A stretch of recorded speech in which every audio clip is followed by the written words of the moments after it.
Record গড়া দামে বিক্রি হয়েছে একটি গরু।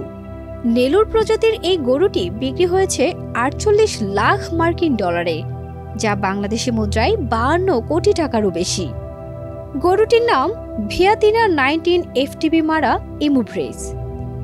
সম্প্রতি ব্রাজিলের সাও পাওলো শহরের আরন্দুতে এক নিলামে এই প্রজাতির গরুটি বিক্রি হয়। উল্লেখ্য, নেলুর জাতের গরুর উৎপত্তি ভারতে। অন্ধ্রপ্রদেশের নেলুর জেলার নাম থেকেই এই প্রজাতির নামকরণ করা হয়েছে। ১৮৬৮ সালে জাহাজে একজোড়া নেলুর গরু ব্রাজিলে নিয়ে যাওয়া হয়েছিল। এরপর এই গরুর সংখ্যা উল্লেখযোগ্য বৃদ্ধি ঘটিয়েছিল ব্রাজিল। এখন ব্রাজিলের অন্যতম গুরুত্বপূর্ণ গবাদি পশুর জাত হয়ে উঠেছে নেলুর গরু। এদিকে নেলুর গরুর বৈজ্ঞানিক নামেও ভারত জড়িয়ে আছে, বস ইন্ডিকাস।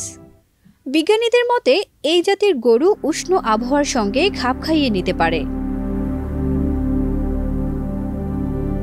ফলে গ্রীষ্মমণ্ডলীয় অঞ্চলে এই গরু পালন অত্যন্ত সুবিধাজনক। অত্যন্ত শক্তিশালী এই গরুর রোগ প্রতিরোধ করার ক্ষমতাও বেশি, আর মাংসও অত্যন্ত উচ্চমানের। ফারজানা নিকিতা, দেশ রূপান্তর।